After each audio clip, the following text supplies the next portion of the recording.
Hey, give this man a double wild turkey neat, and I'll have a triple of the same, eh? Hey, Dino! How you going? Come over here, mate. Have a line with me. Hey. Hey.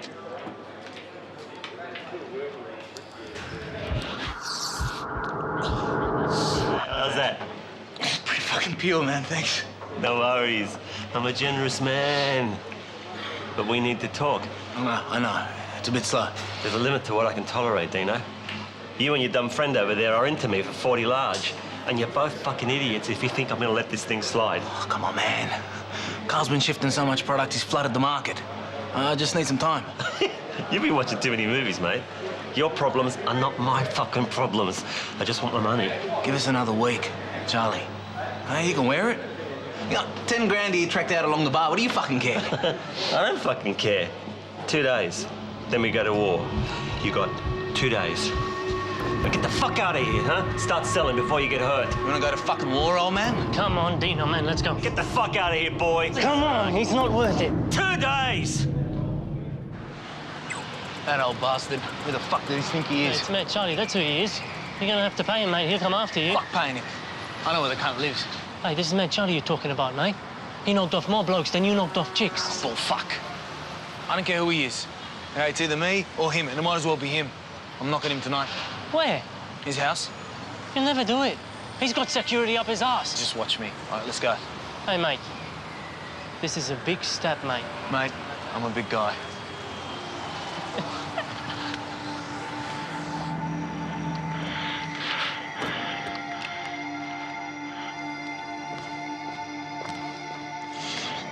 You fucking old bastard.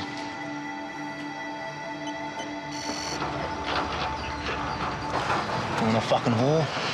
I'll give you a fucking war. War's over, Charlie. You lose.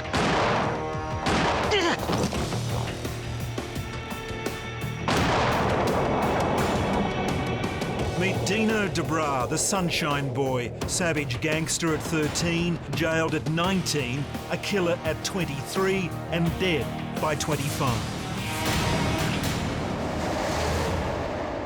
Tonight we delve into the facts behind the fiction and discover the truth about Melbourne gangster Dino Dibra. Dibra was a man in a hurry. In his teens, he was blood brothers with a gang of thugs, including notorious future killer Andrew Benji Veneman.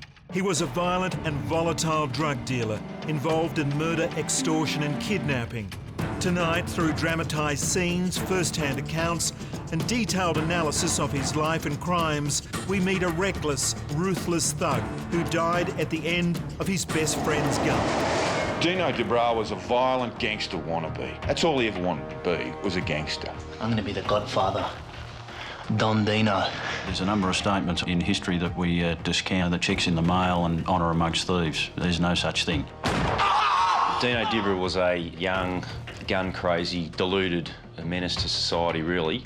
A gun down your pants, you could be a big shot too. And Dino was convinced that he'll be the biggest shot of them all.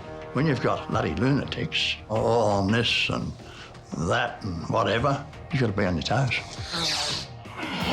He was a man who would shoot anyone dead for no reason at all. He was an absolute criminal lunatic. Between 1998 and August 2010, 36 criminal figures were murdered in Melbourne as rival gangs battled it out for control over the city's lucrative underworld. Dibra's gang, the Sunshine Boys, wanted their share of the spoils. For these young guns, extreme violence was always the first option, and when the smoke finally cleared, nearly a third of the 36 deaths were blamed on the Sunshine Boys or were Sunshine Boys themselves. Well, this was Scarface in the suburbs, you know. He was part of a small team of guys who were all together in high school, even earlier than that, who believed they were going to be the biggest team in Australia, and they end up falling to murder and double-cross and subterfuge. Look, he was just a young Albanian kid that would be gangster, want to be gangster. He was living the dream there for a while. He made enough money to start living the dream. He was brash, he was bold, he was over the top, he was full of juice. He'd pull a gun as soon as he'd, scratch his nose. And he'd use it to benefit himself. Bert Rout is one of the few survivors of the Melbourne Gangland War, having been shot and nearly killed in 2004. We were another generation. Now these kids come along, made their money through drugs, did their business, fueled their drugs, made a huge impact. But then, how long did they last before someone knocked them or they stepped on someone's toes? They were flash in the pans, but they were vicious. They had no scruples. Only just out of his teens, De Bruh already had a long police record and was into everything: drugs, car rebirthing, theft, extortion and assaulting police. He was a gangster in a hurry, and according to forensic psychologist Stephen Barron, took his biggest step on November the 23rd, 1988, when he murdered Mad Charlie Hegley. Dino aspires to be a modern-day gangster. In other words, he can do, within reason, whatever he wants to do. And being part of the underworld allows multiple opportunities to do that. You can earn obscene amounts of money by drug distribution. You can start running your own crews. You can start becoming a small cog in a larger machine. But in the end, it comes down to street credibility. Killing someone else who has openly threatened him, openly chastised him, openly embarrassed him, would simply encourage him to go the next step. Well, he developed his nickname, Mad Charlie, after biting someone's nose off in a fight when he was a younger man. Basically, he was a man who had no compunction, no remorse. He was extremely violent and had that reputation amongst the criminal underworld in Melbourne. He's tied up with businessmen, and he was tied up in the drug scene, and most probably he would be one of the most willing blokes you'd come across. If basically someone challenged him, he would produce a gun, he would shoot that person. So when Dino Dibra came across Mad Charlie, there was only one way it was going to end. Either Mad Charlie was going to shoot Dino, or Dino was going to shoot Mad Charlie. He had spent a massive session out in a few pubs down around Caulfield and St Kilda. Hey, give this man a double wild turkey neat, and I'll have a triple of the same, eh? And was getting rather loud and belligerent with his group, and had been asked, I think, to leave a couple of pubs. According to phone records, Mad Charlie phoned Dino Dibra. Hey, Dino! How you going? Come over here, mate, have a line with me. It's an absolute fluke and freak of nature that he was clever enough to sneak go Mad Charlie. Charlie would have filled him full of lead had he had a second's drop on him. Look, he lost his head, he lost his awareness. His house was very secure, very fortified. Someone still managed to lie in wait and ambush him as he arrived home that night. You want a fucking whore? I'll give you a fucking whore. He was just hidden in the bushes, and Charlie must have just had a little bit too much to drink. He shouldn't drink in hotels, Charlie. People that drink in hotels and get drunk in hotels end up dying. You lose. He received several shots to the head and died on his pathway, where I think his wife saw him in their video monitor when she awoke the next morning. Forensic psychologist Sandy Ray believes De Bruh would have been excited about making his first kill. He would have loved it, because this is his chance to prove what a big boy he is. He would have been absolutely on. And that's what part of the gang behaviour is. I've got to prove myself, and here's my chance to show you I can go up to the next level. Once you've decided that people don't matter, outside of a very small group of people, everybody else is just them, it's not really all that important whether they live or die. I would suggest that it's probably something they saw in the movies. It's only a question of being patient, having the right weapon and being patient. And, Charlie was careless, and all careless people end up in the cemetery.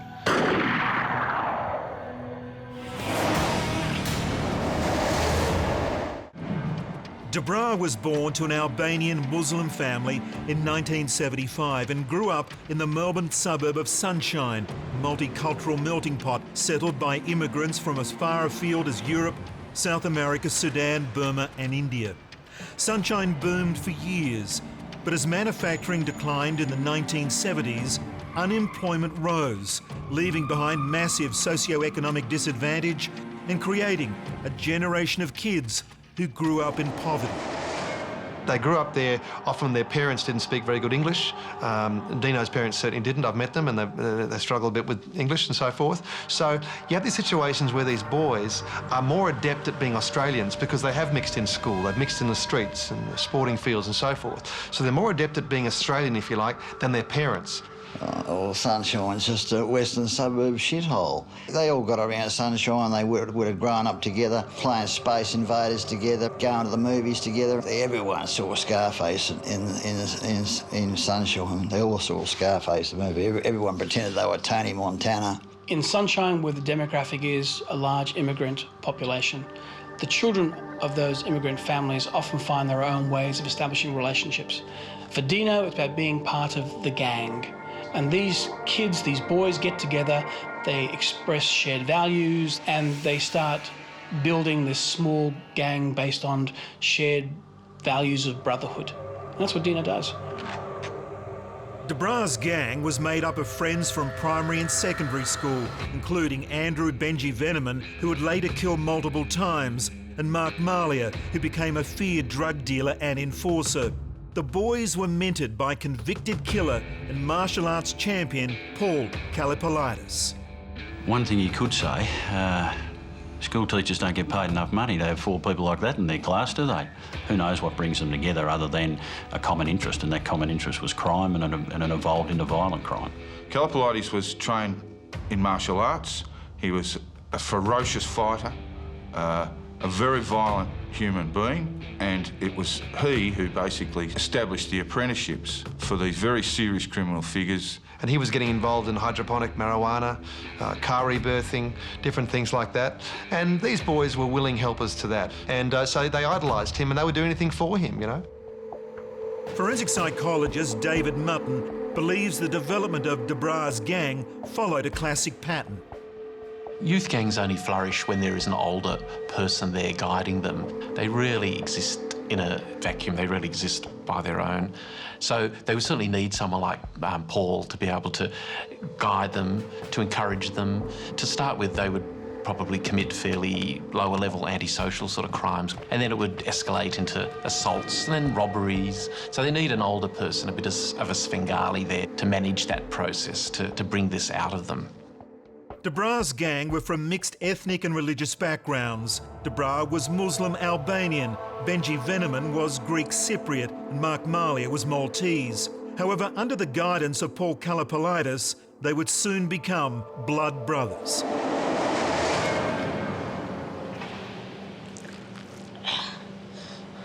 This is how the mafia does it. Ouch. Does it hurt? Nah. When they make a guy new member, they draw blood, swear by the rules, and they're baptized. You know, in the mafia.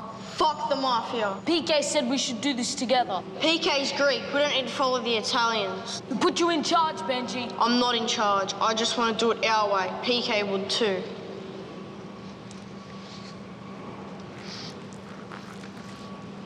Hold out your hands. No, left hand, closest to your heart.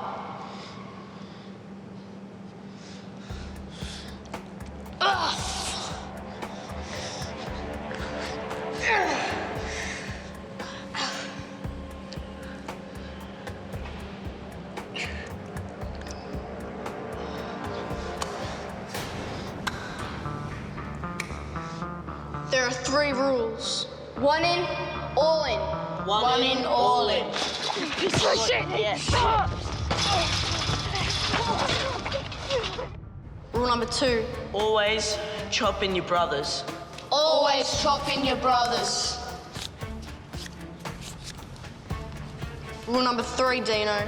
Never betray a brother. Never betray a brother. If any of us breaks these rules, they'll break the blood bond and be cast out forever.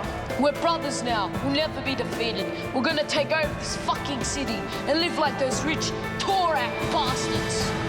I guess it must have seemed almost like innocent fun at times, you know, taking on local shopkeepers, fights at school. When they're all in school together, they'd walk into the classroom in designer tracksuits, and the teacher would say, well, you'll never amount to anything. They'd say, well, we already are, you know. We're already on our way. We're going to be the biggest team, and you watch us and all this kind of stuff. School times impeded their progress in crime. They'd be out most probably stealing from letterboxes, parked cars, and they would be making sometimes more money than their father would make in one shift at a factory. Colopolitis knew that there would be tensions and dramas between them. So it was much better to share the spoils. Even if it came down to women or drugs or whatever it was, you chopped your mates in. Rule number 2. Always chop in your brothers. That created bonds between them. And also, if you had a criminal opportunity and one of them wasn't in it, well, he might just turn around and lag you as well. The Sunshine Boys were children of the 20th century and had absorbed all the gangster imagery they'd seen on TV and at the cinema. Blood rituals have been around for generations, and they often come from more primitive societies, and it often means things like the death of the old life and the rebirth of the new life. Now, I think with gangs in the 20th century, I think it's just the one big cliche. They've seen it on the television, they've seen it on the movies, and they want to be like them. And so I think it's a cliche of, yeah, we're in a gang now, let's exchange blood. If any of us breaks these rules, they'll break the blood bond and be cast out forever. They were a real handful at school. They were all asked to leave. At this time, they were involved in car rebirthing rackets as the years went by, but still as teenagers. Dibra, Venyman, Malia, they were involved in basically setting up hydroponic cannabis growing in homes. Routinely take $40,000 a year out of a house that was just growing pot. By his mid-teens, De Bruh and his gang were well and truly on the police radar. By 16, he was facing theft and reckless driving charges, and one officer who tussled with him during an arrest had his car blown up shortly after. Former detective Brian Murphy believes there's only one way to deal with criminals like Dino De Bruh.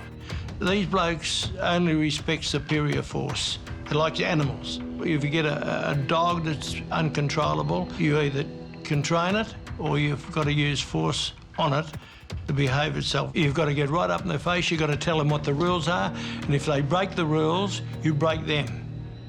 Former underworld figure Chopper Reed believes in even swifter justice. You see a 16-year-old kid get around with gold chains and a handgun, you shoot him. You don't let him become 17. You know, he's got a loaded handgun and he's 16, he's walking around swinging it around the place, well, you go pop. You know, it doesn't matter that he's 16, it's too bad for you. You know, you don't let him become 17. You know? In 1992, De Bruh picked up his first conviction for resisting police and escaping lawful custody. A year later, he was charged with a number of offences, including reckless conduct, endangering life, and reckless and unlicensed driving. For De Bruh and the Sunshine Boys, crime was a joke, and getting caught was just part of the fun. But if De Bruh was ever to become a real gangster, it was time to start looking beyond Sunshine. Look, Melbourne back then, like most major cities around the Western world, had various groups of people who liked to think they controlled various geographical areas. As always happens, greed takes over, and one or two of the small-time players decides to pick their own team and muscle in, and you end up with a turf war. In the 90s, I suppose, mid-90s, things like that, drugs were becoming bigger and bigger and bigger. The younger gang got into drugs. With that come all the drama, the brutality, whatever you want to call it, and things became a hell of a lot more messed up then. In an effort to become serious players in Melbourne, De Bruh and his gang started hanging around with a notorious Carlton gangster, Alphonse Gadgetano. Gadgetano already had at least one murder to his name and was part of a loose confederation of criminals and other men with serious reputations. They included Jason and Mark Moran and their father Lewis, Graham Kinnaber, and Dominic Mick Gatto. Dino Dibra I first met up in Carlton. He used to knock around with Alphonse and his entourage. He was being used by them to do a lot of their dirty work. He wanted to ingratiate himself with the Carlton crew. At that time it was Alphonse and his stooges, and he thought to become a part of it, he would practically do anything for them. And they paid him a wage every now and then, and he was quite happy with that. And he'd go back to the western suburbs and tell them all how lucky he was to be a friend of Alphonse's. Despite his new powerful friends, De Bruh never forgot his blood brothers. They felt 10 foot tall and bulletproof when they were together. Particularly Veneman and Dibra branched off and started a cannabis cartel, and they were making a lot of money out of that. They were also involved in a lot of gunplay. There were a hell of a lot of kneecappings going on. Anyone who stood in their way, they'd pretty much use violence and extortion to profit and rule those western suburbs.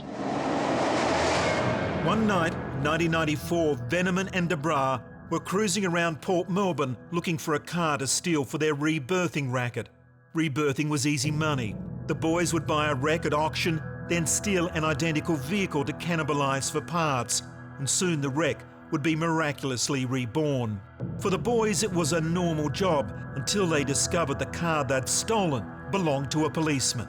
It all started when Benji and Dino were asked to fill an order for a car rebirthing operation for a VN Calais Holden. They found one in Port Melbourne, they stole it, not realising it was actually an off-duty policeman's car, which had a laptop computer in the boot. Benji was all for selling it to the Carlton crew because this would be useful information for gangsters who wanted to know about police. But Dino wanted to make a big scene. He wanted to make a big show. So they got the address of a prominent undercover police officer and drove past his house one day. The family was out there in the front yard and so forth, and they waved to this copper, slow royal wave, and that was the beginning of the end of their relationship. From there, they were picked up, they were put in the cell with another man who Dino began to boast about what they'd done. He was, in fact, an undercover policeman or informer, and so they were busted. When Veneman received 12 months jail and De Bruh got less, it appeared to the Sunshine Boys that De Bruh had indeed ratted them out. So this was now a great wedge between the group. And they had sworn that they were going to be the biggest team in Australia, but now it was going to be poisonous. This toxic environment just got worse and worse. The gang were convinced De Bruh had broken one of the most sacred rules. Revenge would be bloody and extreme.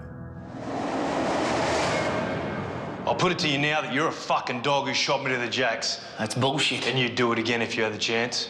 I hate the jacks as much as you do. I got 12 months for jacking that car, and you got a slap on the wrist. They kicked the shit out of me, and I still said nothing. I still got a lump on the back of my skull. Well, how come I got 12 months, you dog? I had a good judge. You had a hard ass. What else can I say? Fess up, Dino.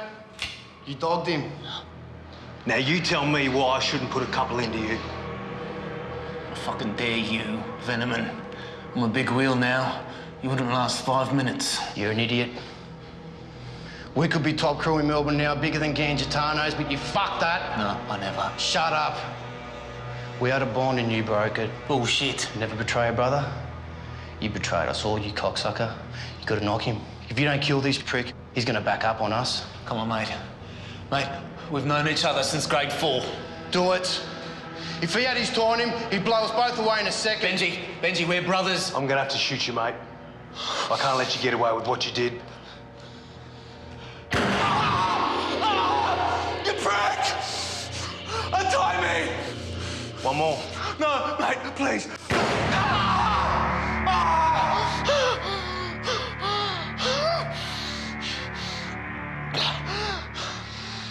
You broke the bond, you dog.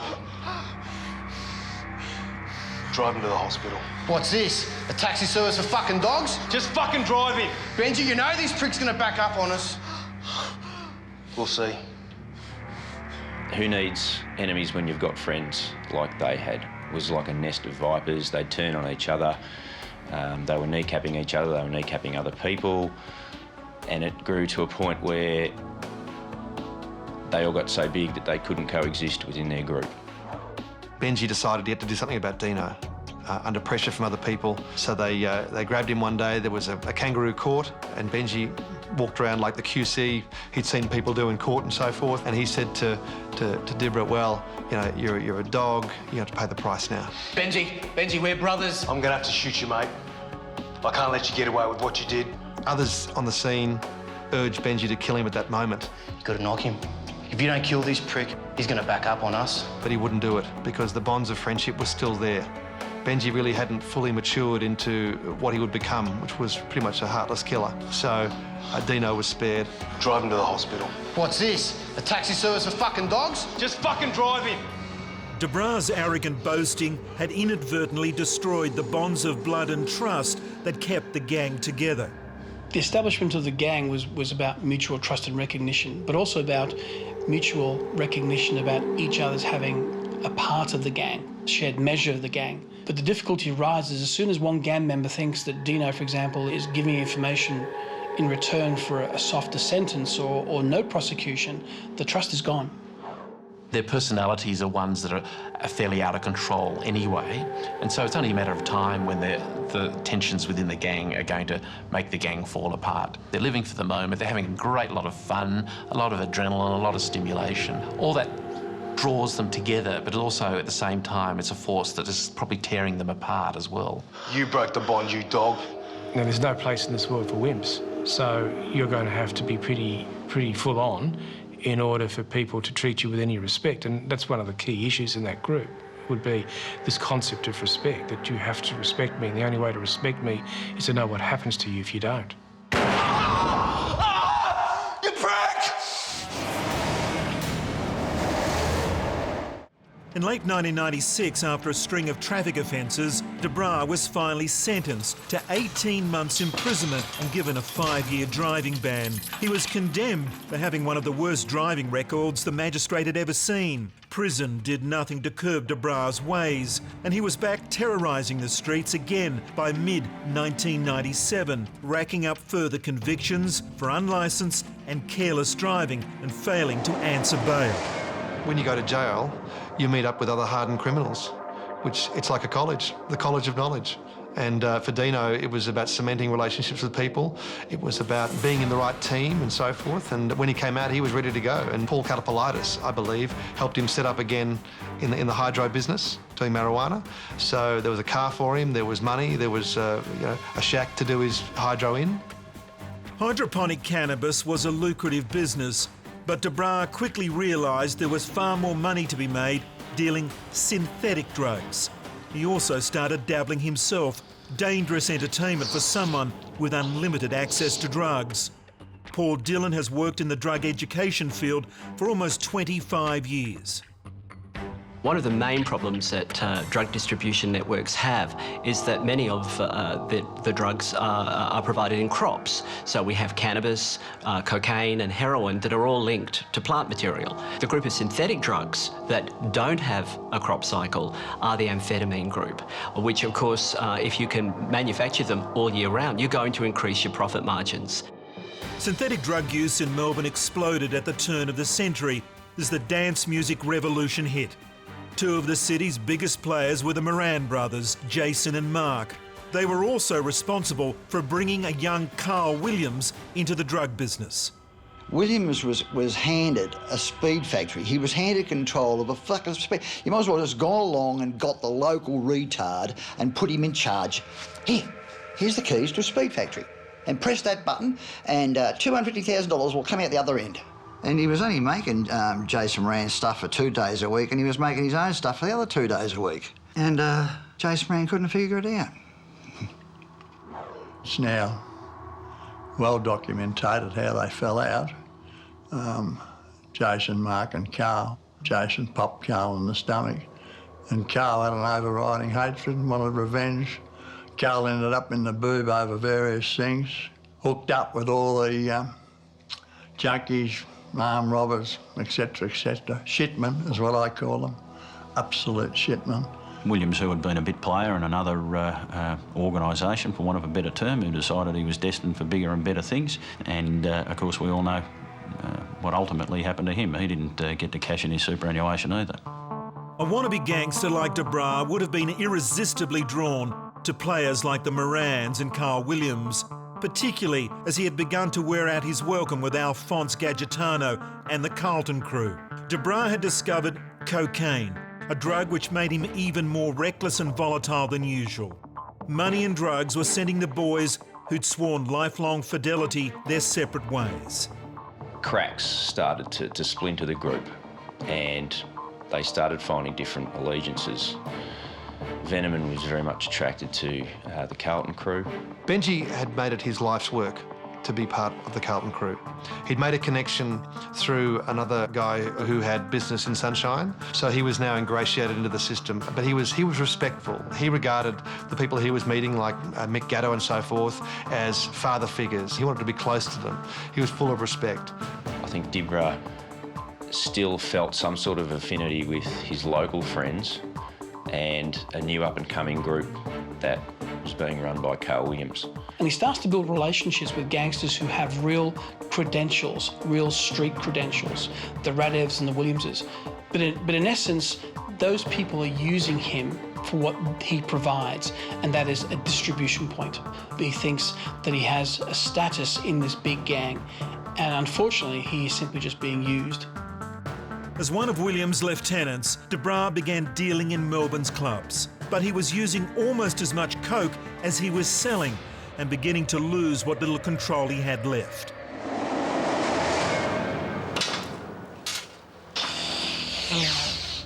Oh. The world is fucking mine. I'm on a roll, man. I'm gonna be #1 in this fucking town. Yeah. I'm moving Carl's gear by the truckload, man. It's selling like fucking a hot shit. Them Carlton boys love me. And any other bastard who gets in the way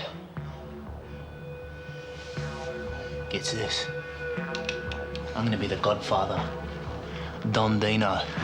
Oh, I'm not kissing you on the ring, man. You're Fredo, mate. You dumb prick. I'm the Don and you're fucking Fredo. Nah, man, Fredo died. He gets like wasted on the lake in the second movie. Yeah. He's cool. That's the way it's gotta be.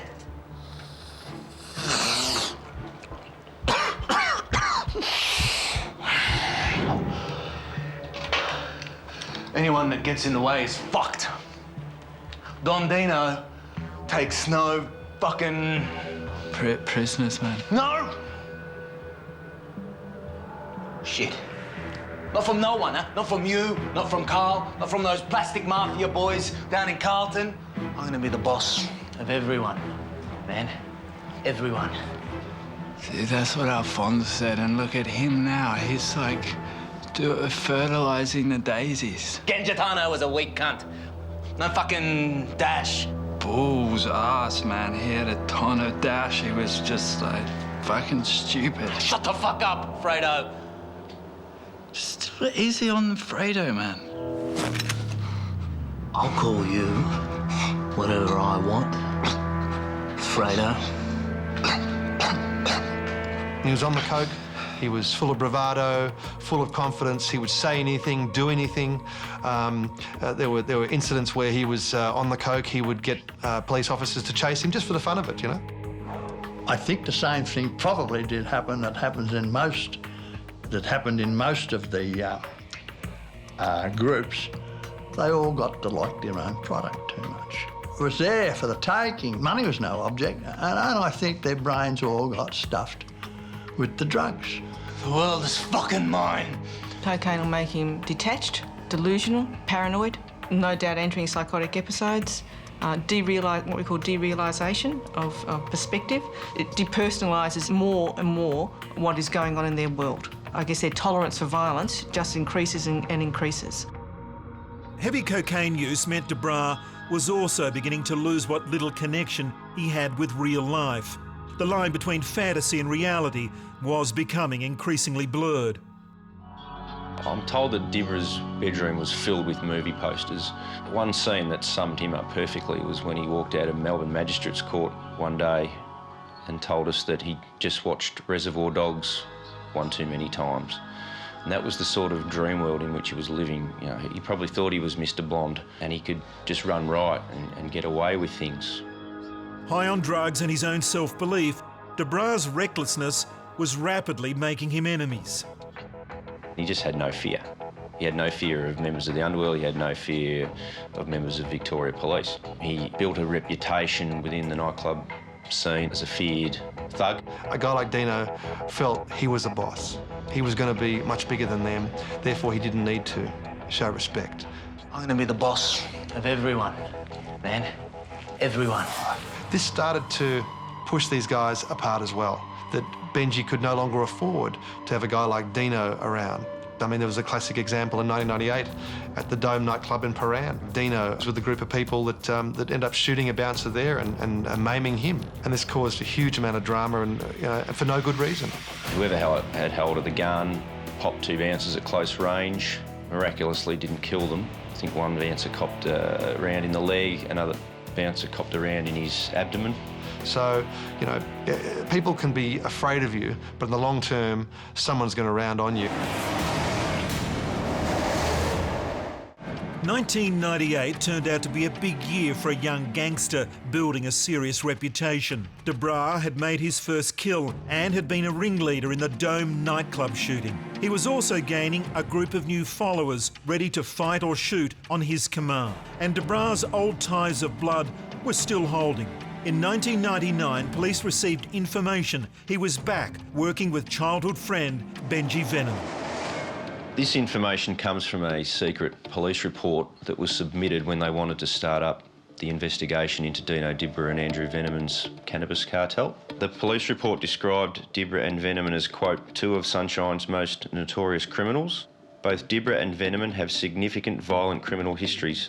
They were both involved in shooting incidents and numerous hydroponic cannabis crop houses in the Sunshine sub-district. Journalist and author Adam Shand understands how a gang like the Sunshine Boys can break up and reunite despite betrayal and violence. Like all these friendships, they're very conditional. And your enemy yesterday could be your friend tomorrow if there was $1 in it. Or you had common cause against a third party. It was very confusing. It was a game of 3-dimensional chess. These boys didn't play chess, but if they did, that's the way it was. People were colliding with each other on different planes, if you like. It got to the stage where other people were saying to Benji, well, you've called this bloke a dog, but you're hanging out with him now. What's that about? Venom and De Bruh's new hydroponics venture didn't last long. In March, police raided De Bruh's home and found a cannabis crop and 2 loaded guns. He received bail on the condition that he report twice daily to police. Despite being under police surveillance, by May, De Bruh had returned to his hydroponic cannabis business. Always reckless, in August he decided to kidnap standover man, Mad Richard Miladnich, in broad daylight. He was the loudest bloke in Pensridge. I took the top of his head off with a garden spade, like that. And I took the top of his skull right off like that, lifted it up, you see the brain. And he said he fell over and hit his head on a rock, and that's how he... And so they said to him, well, if you're not prepared to make a statement against Chopper Reed, we're not prepared to take it to court.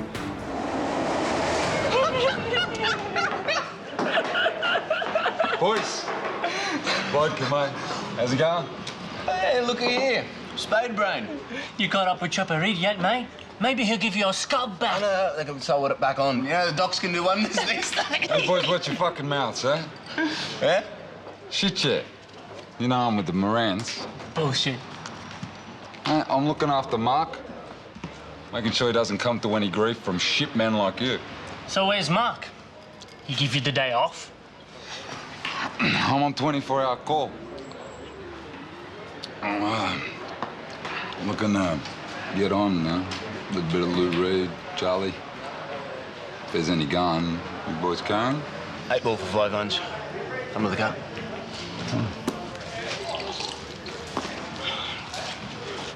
Hey, you're not looking for a piece, are you? We've got some 9mm action going on. Real quality shooters. Yeah. You could pistol whip a cunt all day long and it'd still fire straight as a die. Show me.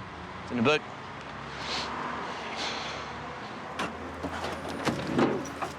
See the box there? Right behind the wheel.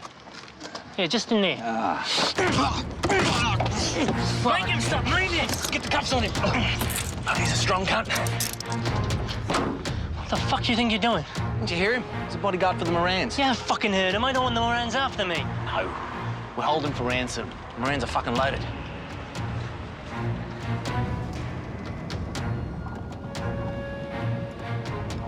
Fuck! I thought you boys were gonna let me chop up. Fuck! Fucking spilled the blow everywhere, you idiot! All right, just pull up over here. I'll try to tidy it up. How much do you think Mick's gonna pay for him? I don't know.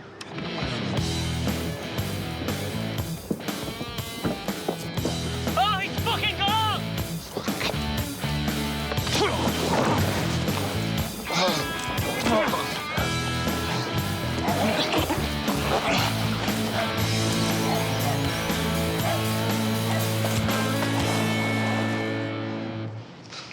Okay, we're officially stuffed. 80 grand too much? He told me to get fucked. He say anything about me? He said, if he ever sees either of us ever again, we're both off. What about him? He doesn't need a bodyguard. And even if he did, why would he get this junkie on board? You fucking lied to me, you prick.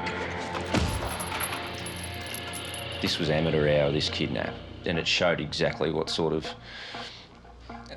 clowns and maniacs these guys were. I mean, they've kidnapped this guy in broad daylight, punched him, kicked him, pistol whipped him, barreled him into a boot. He's been in a boot before because he realises there's an emergency opening switch and pops the boot and jumps out. So they stop the car, and this is in Footscray Road, full daylight, people watching, and they chase the bloke, give him a few biffos and stick him back in the boot, and off they go. And they think, well, what do we do with him now? What do they do in the movies? Oh, well, they ring up and they ransom him. 80 grand too much? He told me to get fucked. When they get no joy, they bring it down, and suddenly it's 5,000, Little did they know was that the police had the house bugged because of the Dome nightclub incident and that investigation. I mean, they just had no forethought. They had no idea about police tactics or techniques or the police ability to get onto crooks and then investigate them. And in the end, the police storm the place, and poor old Mladenic is there, and he gets released, and the whole thing is a complete joke. Who did he think was going to pay the ransom? What drugs was Dibra taken that told him that there was any money involved in Mladenovic? If you're going to kidnap anyone on earth, why would you kidnap Richard Mladenovic? Why would he get this junkie on board? You fucking lied to me, you prick. Forensic psychologist David Mutton believes De Bruh's behaviour indicates he may have been a psychopath.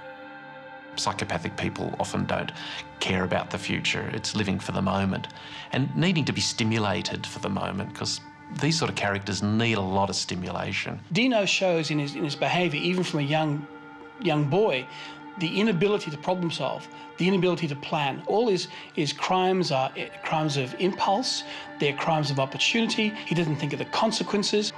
I think from his adolescent days, he was probably addicted to excitement, he was addicted to adrenaline, he was addicted to impulse, and maybe this was the flowering of that in his adulthood.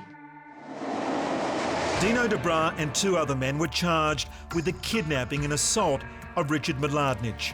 But the insanity continued. In May 2000, De Bruh became prime suspect after Richard Mladenic was murdered.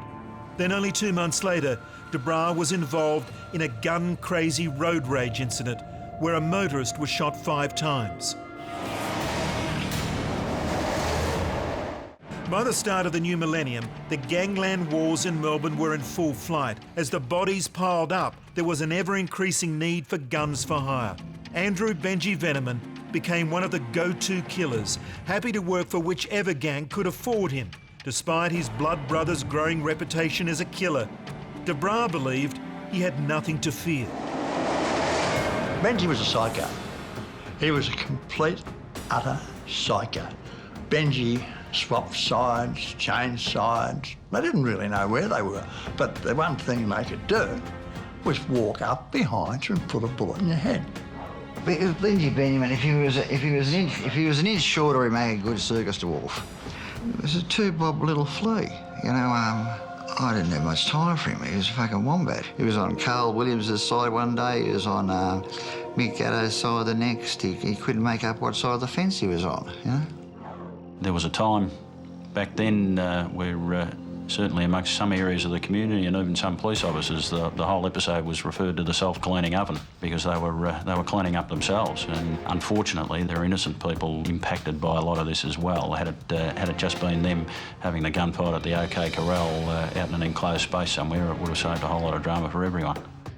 That same year saw the final demise of the Sunshine Boys. De Bruh had demanded loyalty from Veneman in a petty spat with another member of the gang, but he had overplayed his hand, and Veneman and the Sunshine Boys' old mentor, Paul Kalapalaitis, decided not to back De Bruh. Forensic psychologist Wendy Northey thinks that De Bruh wasn't completely oblivious to what was happening around him.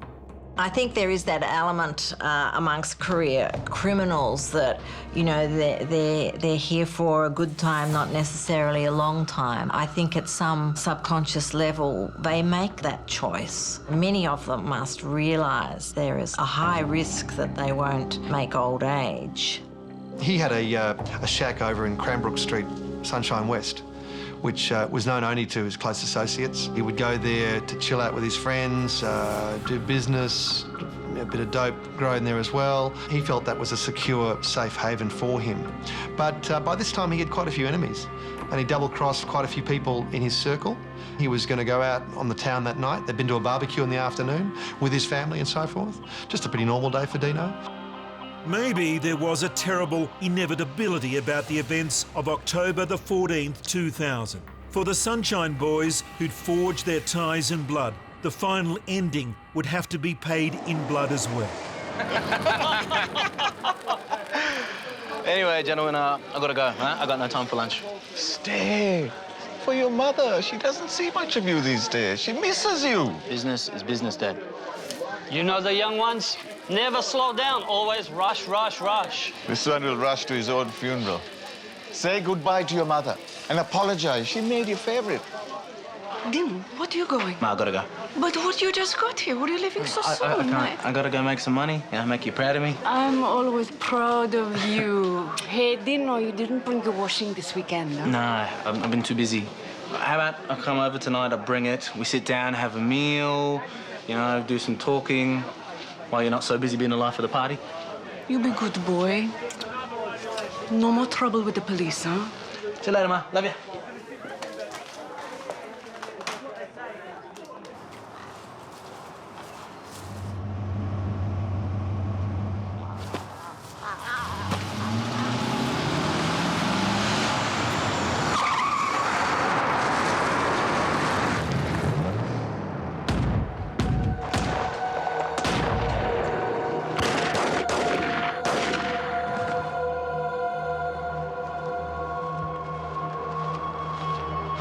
Now you're gonna die like a real gangster.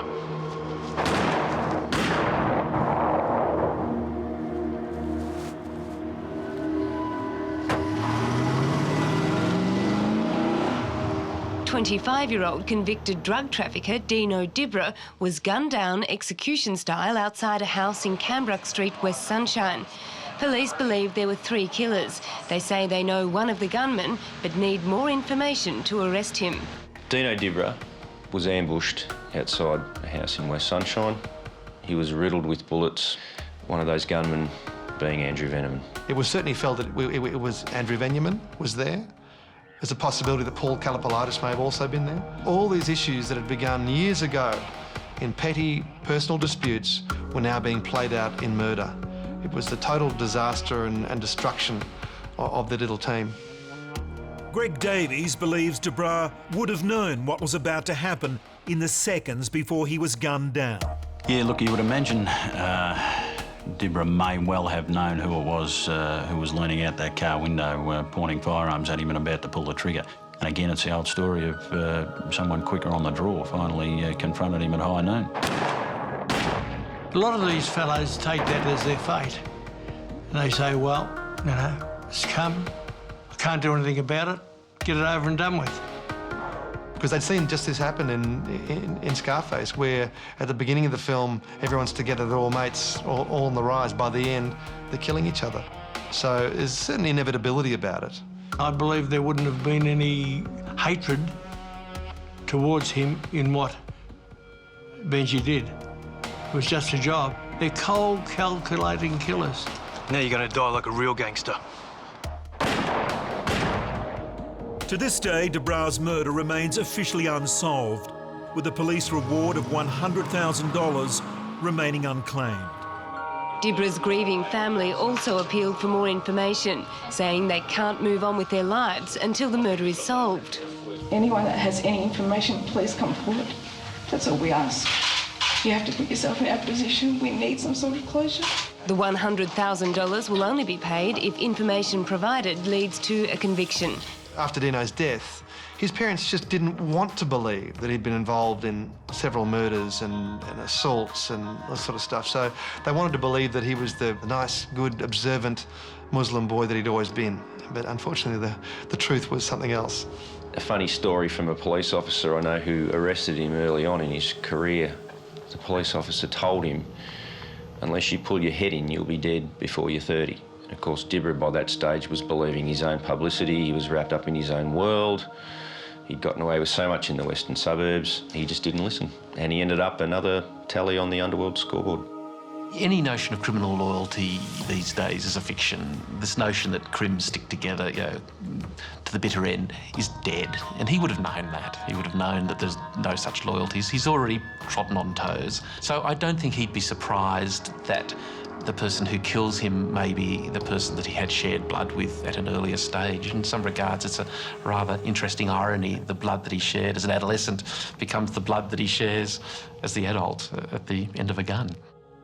Most believe De Bruh met his end at the hands of lifelong friends Benji Veneman and Paul Kalapalidis. After his death, the Sunshine Boys disintegrated completely. In 2002, Veneman was the prime suspect when Paul Kalapalidis was murdered. He was also involved in the abduction, torture and killing of another of the Sunshine Boys, Mark Malia, in 2003. He himself was then killed in 2004. It was a bloody end to a lifetime of friendship, and the boys' distraught families were left trying to reconcile their memories of kids with hearts of gold with their bloody and brutal criminal lives.